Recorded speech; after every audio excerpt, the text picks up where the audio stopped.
My fiancé declined our prenup. Betrayal, that's an insult, so I then cut the hall and publicly cancelled the wedding. Next morning, open up, her father was at my door. I ended my engagement with one quiet sentence, and before the sun had fully risen, her father was violently banging on my hotel room door, demanding answers. What followed was a calculated, devastating campaign to destroy my life, all because I dared to protect what was mine. They say you build your dreams brick by brick, and mine was forged in the lonely, cramped confines of a 400-square-foot apartment, fueled by instant noodles and code that burned my eyes. For years, it was just me, relentless ambition, and the digital hum of a future I was desperately trying to create. I'm Ethan, 32, and I built my software company from absolutely nothing, no family money, no early investors, just sheer, stubborn will. 3 years into building that empire, I met Chloe at a networking event. We dated for 3 years, got engaged 8 months ago, and our wedding was slated for just 4 months away. Now, I'm not some impulsive hothead. Every major decision in my life is meticulously researched, analyzed, planned from every single angle. Which is precisely why I listened when my friend Liam's dad, Mr. Sterling, sat me down 6 months before the wedding. Mr. Sterling is a divorce lawyer, a man who's seen every nightmare scenario you can possibly imagine. And he told me, point blank, that I needed a prenup. He wasn't saying Chloe was a bad person.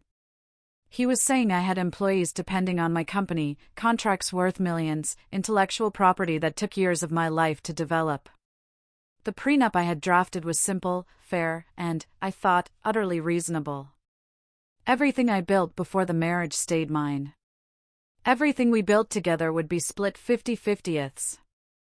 I genuinely believed it was the most sensible document in the world. I brought it up the first time over dinner at Chloe's favorite Italian restaurant. I kept my tone casual, explained it was just smart planning for both of us. She smiled, nodded, said she'd look it over. For 2 weeks, silence. Not a single mention, no questions, she didn't seem bothered. I actually felt a wave of relief, thinking we'd smoothly cleared a potentially huge obstacle. Then, the venue deadline hit. $15,000 for the final deposit, non-refundable, due in 72 hours. A cold wave washed over me. We absolutely needed to finalize that prenup before I committed that kind of money. I brought it up again on a Tuesday night at my place. She was sitting on my couch, scrolling through wedding Pinterest boards, lost in dreams of white dresses and floral arrangements. The moment I said, we should sign the prenup before the venue payment, her entire energy shifted. Her smile vanished. Her shoulders went rigid. She closed her laptop with this slow, deliberate motion that just screamed menace. I knew, instantly, that something had fundamentally changed since our first conversation. She looked at me and said, "This is an insult." Her voice had an edge I genuinely never heard before. Sharp. Cold. She kept going, accusing me of not trusting her, rattling off about how her parents had been married 30 years without any legal document, implying that if I really loved her, I wouldn't need one. I stayed calm. Tried to explain again that it wasn't about trust. It was about protecting the business, the people who work for me, about being responsible with something I'd poured my life into, something I'd built long before we even met. But she wasn't listening to logic anymore. She looked me dead in the eye and said, "It's either me or that paper you choose." And something clicked in my brain. Like a tumbler's in a lock, falling into place. In that exact moment, I finally understood. She didn't see my company as something I'd created. She saw it as ours already. Saw herself entitled to half of everything I'd sacrificed for. Every 18-hour day, every missed vacation, every risk I'd taken. The romantic illusion I'd held onto just evaporated like steam. I looked at her, sitting there with her arms crossed, waiting for me to crumble, to apologize, to choose love over logic. And this profound, cold clarity settled over me. I didn't argue. Didn't try to negotiate. I just said, very quietly, "I understand." And I watched her face transform. She actually smiled, relaxed back into the couch. She thought she'd successfully pressured me, successfully proved her point. She went right back to her Pinterest boards, talking about flower arrangements like the conversation had never even happened. I nodded at appropriate moments, made agreeable sounds when she showed me centerpiece options. And the moment she left, around 10 p.m., I walked into my home office and started making calls. I canceled the venue first. Yes, I lost the $5,000 deposit we'd already paid, but I saved the remaining $10,000. Then, systematically, I went through my wedding vendor spreadsheet and canceled everything. The caterer, the photographer, the band, the florist, the cake designer, every single contract on that list. Some vendors were confused, asked if we wanted to reschedule. I just said, no, the wedding isn't happening. Keep whatever deposits we've paid. By 2 o'clock in the morning, my checklist was complete. I wrote a brief public post on social media, kept it neutral and professional. Chloe and I have mutually decided to call off the wedding. Thank you for your support and understanding. Posted it, turned off my phone completely, and packed a bag. I checked into an extended stay hotel downtown, one of those corporate places with a kitchenette and decent Wi-Fi. And I slept better than I had in months. No anxiety dreams about seating charts or cake flavors, just solid, profound sleep. When I powered my phone back on at 6 o'clock the next morning, the screen was a chaotic mess. 47 missed calls, 38 text messages. My voicemail was completely maxed out. Most were from Chloe, and I could see from the preview texts how her tone progressed from confused to angry to pure panic over the course of the night. Some were from her mom, Susan, with increasingly frantic messages. A few from mutual friends, asking what the hell had happened. I didn't respond to any of them. Just left my phone on the hotel desk and went to make coffee. That's when someone started pounding on my door. Not knocking. Pounding. Aggressive, heavy hits that made the door frame rattle in its hinges. I looked through the peephole and saw a middle-aged man in an expensive tailored suit, red-faced, jaw-clenched, radiating pure fury. I didn't recognize him at that angle, but I had a pretty good guess who he was. So, instead of opening the door, I called down to the front desk. The woman who answered sounded genuinely nervous when she said, "Yes, sir, there's a man named Richard here in the lobby. He says he's your fiancée's father and he's demanding to see you. Should I send security?" I told her, "No, I'll come down myself." I took my time getting dressed, finished my coffee, grabbed my laptop bag, and headed down to the lob. Why, knowing this conversation was going to set the tone for everything that came next. Richard was waiting by the elevators when I stepped out, arms crossed, feet planted wide like he owned the building. The moment he saw me, he started walking toward me with the kind of aggressive, purposeful stride designed to make you back up. The front desk staff were watching nervously. I noticed the security guard had positioned himself near the main entrance. I kept my face completely neutral as Richard got close enough that I could smell his expensive cologne. He didn't yell, which actually surprised me. Instead, he spoke in this low, controlled voice that was somehow more threatening than shouting. Told me I had humiliated his daughter, embarrassed his entire family, made them look like fools in front of everyone they knew. And he expected me to fix this situation immediately. I let him talk. Didn't interrupt. Just stood there with my hands in my pockets and my expression blank, waiting for him to run out of steam. When he finally paused, I said, very calmly, "The relationship is over. There's nothing to discuss." That's when his whole approach shifted. His face relaxed into this fake, friendly smile. His tone went from aggressive to almost reasonable. He started talking about how young people make mistakes under stress. How wedding planning brings out the worst in everyone. How if I just came to dinner at their house, we could talk this through like adults and find a compromise that worked for everyone. He said Chloe was heartbroken, that she'd overreacted about the prenup and regretted it. Said we could work something out that protected my business while still showing trust in our relationship. The whole time he was talking, I was reading the subtext. This wasn't about reconciliation.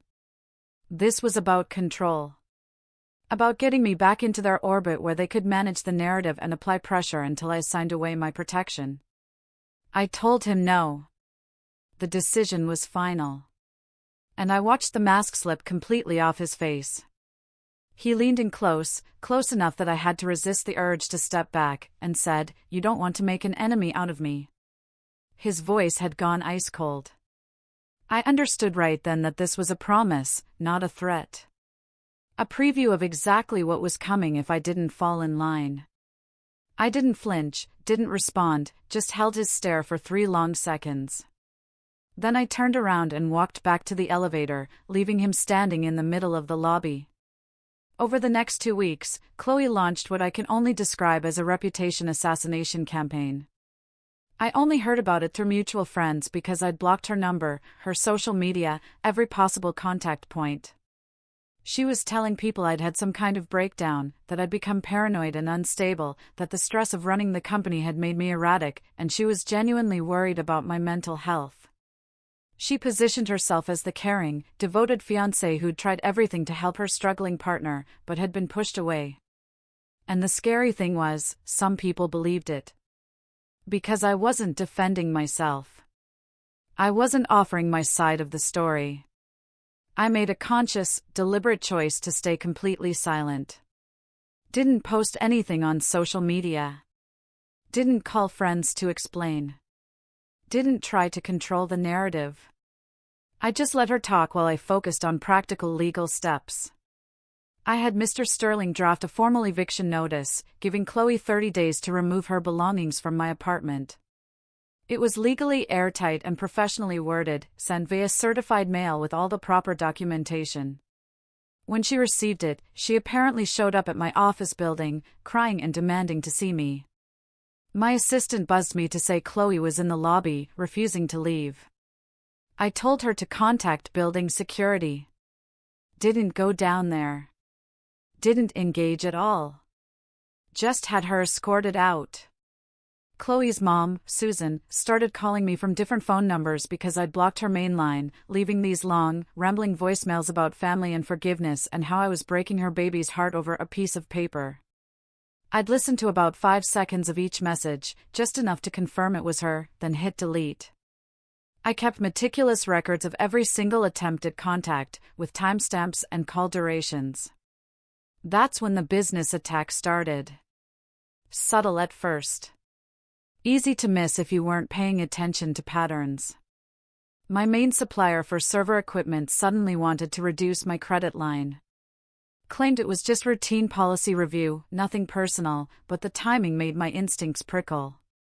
Then a client I'd been working with for 2 years called to cancel a major contract renewal. Gave some vague corporate excuse about budget constraints and shifting priorities. But I heard through a mutual connection later that someone had reached out to their CFO with concerns about my company's stability and leadership. I started digging into Richard's background. Pulled up his business connections, and suddenly it all made sense. He sat on advisory boards with 3 of my clients. Had investment ties to my equipment supplier. Served on the same charity board as 2 of my potential partners. He had his fingers in way more pies than I had originally understood.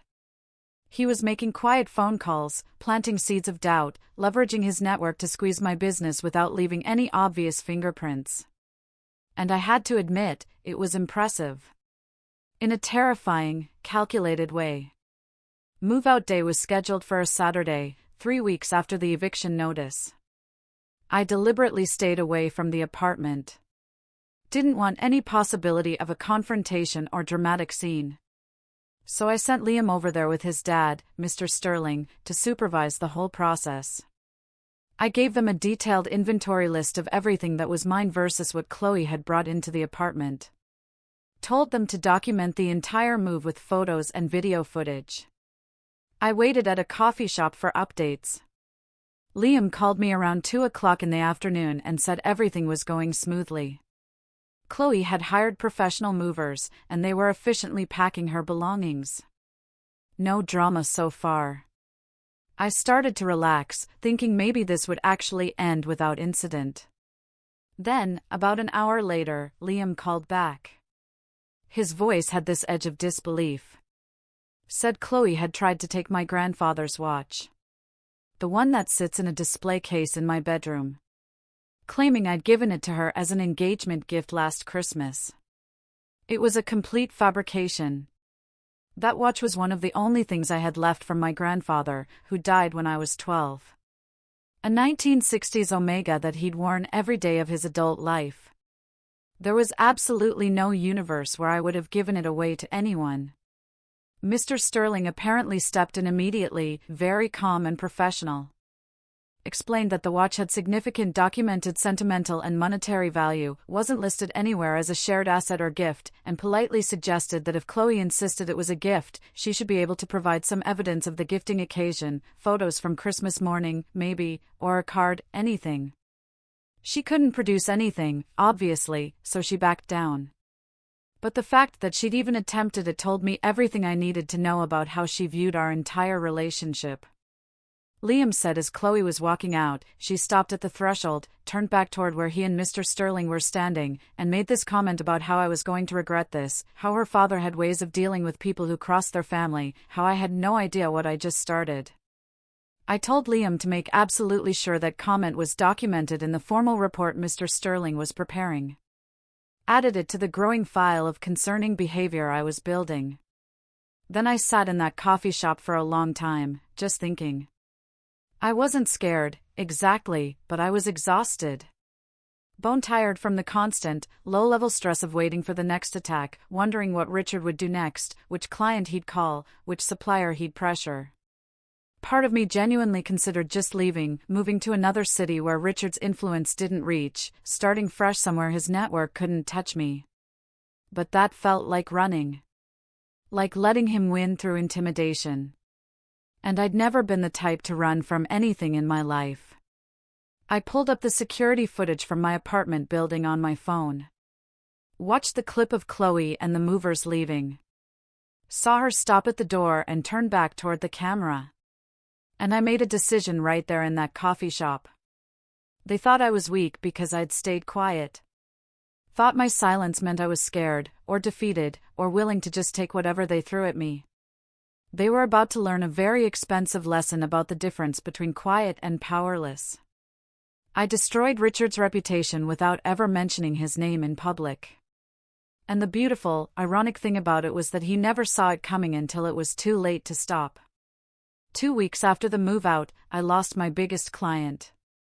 A contract worth roughly 40% of my annual revenue. And they didn't even bother to construct a convincing lie. Just sent a corporate boilerplate email about restructuring priorities and strategic realignment. I knew it was Richard. Knew he'd made a phone call, or set up a lunch meeting, or pulled whatever strings powerful, connected men pull when they want to hurt someone without getting their hands visibly dirty. I spent 3 days barely sleeping, stress-eating cold pizza at 2 o'clock in the morning, genuinely wondering if my company was going to survive this coordinated assault. But somewhere around day 4, sitting alone in my office at 3 a.m., staring at financial projections and cash flow spreadsheets, I realized that panic wasn't going to save my business. Emotion wasn't going to solve anything. And if I was going to fight back, it had to be smart, calculated, and completely untraceable directly to me. I started researching Richard the same way I'd research any complex business problem. Diving into public records, court filings, business registrations, news archives, property records, everything that was legally available to anyone who knew where to look and had the patience to dig. It took me about a week of late nights, cross-referencing documents and building timelines. And what I found was a pattern that honestly shocked me, even though it probably shouldn't have, given what I'd already seen of his character. Richard had been sued 6 times over the past 8 years by small contractors, electricians, plumbers, HVAC companies, construction outfits, all claiming essentially the same story, with minor variations. He'd hire them for work on his commercial properties. They'd complete the job according to specifications, submit their invoices. And then Richard would start finding phantom problems with the work, claim it wasn't up to standard, threaten to sue them for breach of contract, and eventually force them to accept settlement payments for 60 or 70 cents on the dollar just to get something. These weren't big, established companies with legal departments and cash reserves for long court battles. These were family operations, father-son businesses, guys with 2 or 3 employees who needed that payment to make payroll and keep their trucks running. And Richard had systematically squeezed every single one of them because he had the resources to wait them out, and they didn't. The court records were all public information, case numbers right there in the database. I sat back in my office chair, reading through the 6th lawsuit, thinking about poetic justice and karma, and how sometimes the universe gives you exactly the tool you need. I didn't want to be the one to expose him. Didn't want this traced back to me in any possible way. So, I started thinking strategically about who would benefit most from this information becoming widely known. And that's when I remembered Spark Electrical. They were one of the contractors who'd sued Richard 3 years ago. Small family business, father and 2 sons, according to the case file. And they'd been forced to settle for about $12,000 less than they were contractually owed. I found their business email listed on their website. Created a completely anonymous Proton Mail account using a VPN and burner details.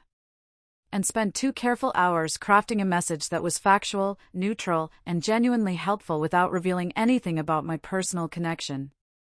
I didn't mention Chloe, didn't mention the wedding, didn't add any editorial commentary or emotional language. I just methodically laid out the pattern I discovered, provided case numbers and filing dates for all 6 lawsuits, and ended with a simple question about how many other small contractors had probably been pressured into silence because they couldn't afford to fight. I included a list of business journalists who covered construction industry issues and commercial real estate in our region, suggested this might be a story worth investigating from a business ethics angle, and hit send at 4:15 on a Tuesday morning. For 2 full weeks, absolutely nothing happened. I started wondering if my email had just disappeared into a spam folder or been dismissed as some crank with an axe to grind.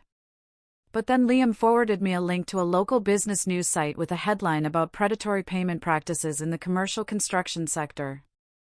The article was thorough, professionally reported, and absolutely devastating to anyone who cared about their reputation. The journalist had tracked down and interviewed 4 of the 6 contractors who'd sued. Richard found 3 additional contractors who'd been squeezed the same way but hadn't filed lawsuits because they couldn't afford legal fees. And laid out the entire pattern with specific dates, dollar amounts, and direct quotes from the victims. Richard's name appeared 17 times in the article. His company's practices were explicitly described as exploitative and predatory. The reporter had even gotten a quote from a business ethics professor at the state university about how this kind of behavior damages entire industries and destroys trust in legitimate business relationships. I read the article 3 complete times, carefully checked that there was absolutely nothing in it that could be traced back to me or my anonymous email. And then I just leaned back in my chair and watched what happened next. The story got picked up by 2 other regional outlets within 48 hours.